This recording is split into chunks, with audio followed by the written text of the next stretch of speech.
All right, guys. So if you'll notice, we are skipping section 4.6. 4.6, we actually covered the majority of it back when we first started talking about the limit definition. So I chose to skip 4.6. Now, 4.7 is a really important section. It's our optimization problem. So we're going to look at a bunch of different examples here. So one common application I was trying to make sure I was started recording. A common application of calculus is calculating the minimum or maximum value of a function. That's what we've spent the past couple of sections doing. For example, companies often want to minimize production costs or maximize revenue. In manufacturing, it is often desirable to minimize the amount of material used to package a product with certain volume. In this section, we're going to show how to set up these types of minimization and maximization problems.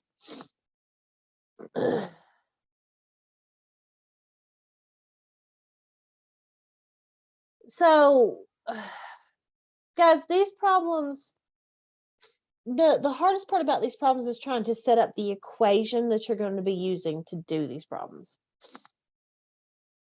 So let's look at our problem solving strategy here. So introduce all variables. If applicable, draw a figure and label the variables. Number 2, you're going to determine which quantity is to be maximized or minimized and for what range of values of the other variables, if this can be determined at this time.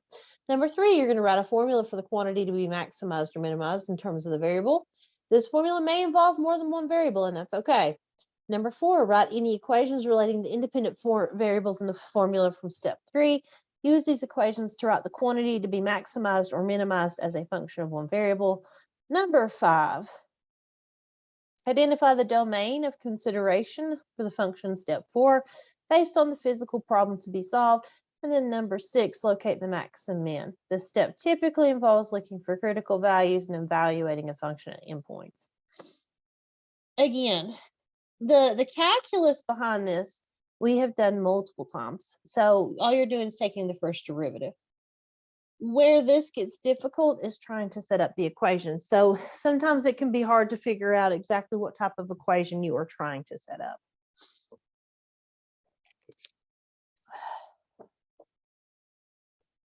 So we are going to look at number,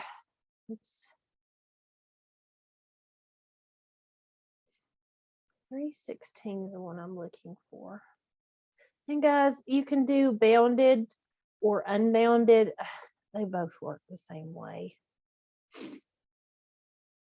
So number 316, you are constructing a cardboard box with the dimensions 2 meters by 4 meters. You then cut equally sized squares from each corner so you may fold the edges. What are the dimensions of the box with the largest volume? All right. So before we actually switch to a whiteboard, because I'm going to need one for this problem, before I switch to a whiteboard, what I want to do is I'm going to figure out the lengths of my sides. Now, let's start with the length here. So I know the distance across is 4, but please note that I'm taking out x from either side of it, right? So it actually turns out the length of my box is not 4.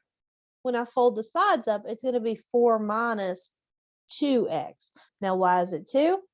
I have 2 x's I'm taking out, right? Doesn't matter which version you look at here, top or bottom. And then the same thing can be said about the width. The width with the cardboard box completely laid out, so just the piece of cardboard laid out, is 2 meters. But we're going to be taking out this x square here. So my width is actually going to be 2 minus 2x. And then my height, when I fold this thing up, your height is going to be just x. So with all of that in mind, let's switch over to a whiteboard here.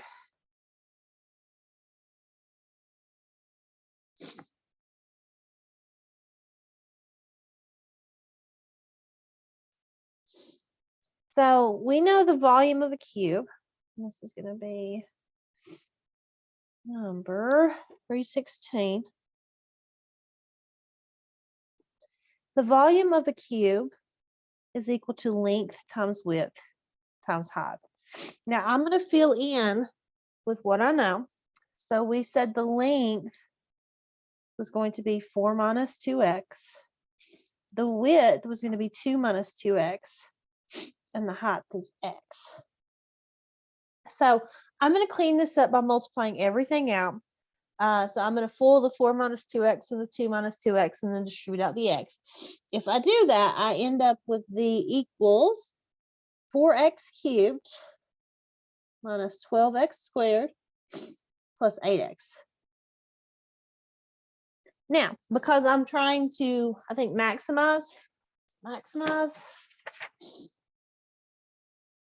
Yeah, what's the largest volume? So I'm trying to maximize the volume. And it actually turns out, guys, regardless of whether it says maximize or minimize, you're going to do it the same way. You got to take the derivative. So I'm going to take the derivative of this volume, and I'm going to set it equal to 0.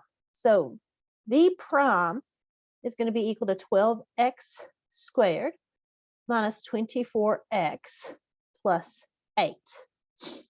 And now I want to set this thing equal to 0. Now, to make it a little bit easier on myself, I do notice that everything can give up a 4. So I'm going to go ahead and factor out a 4 just to make the math a little bit cleaner here. I'm going to divide the 4 out because 0 divided by 4 is 0. So really, I'm looking at this equation.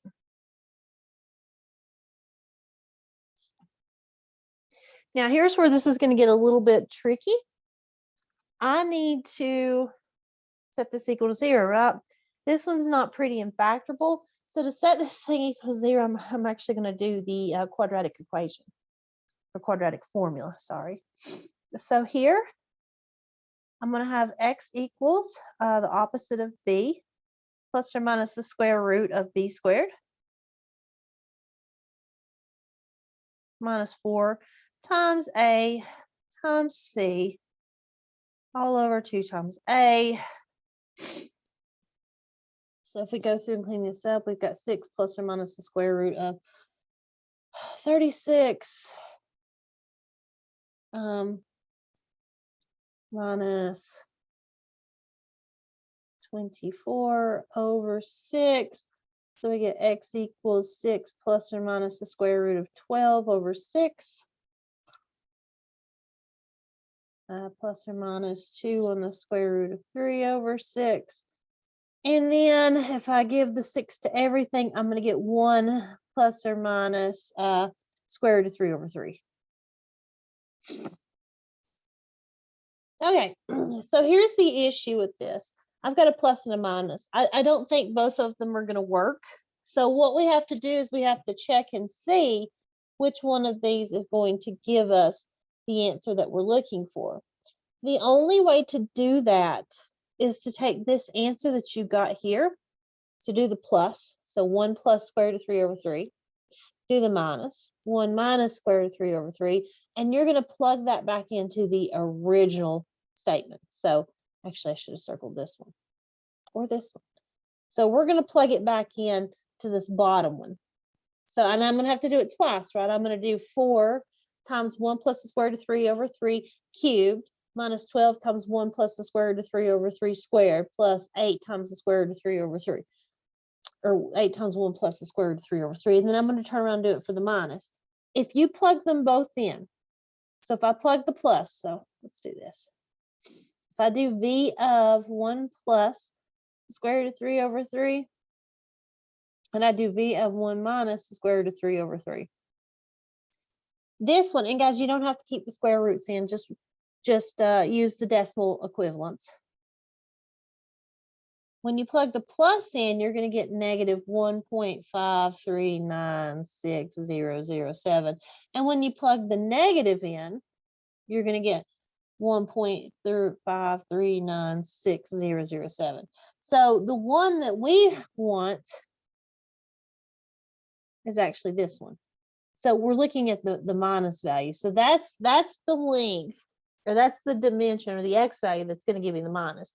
Now, they actually want all of the dimensions of the box, right? So I have to go back in and tell them what the dimensions of my box are. So let's erase this here.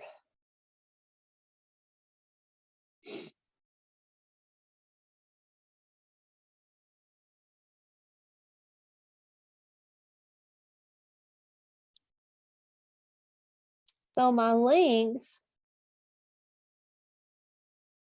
which was 4 minus 2 times x, is going to be equal to 3.154700538 meters. My width,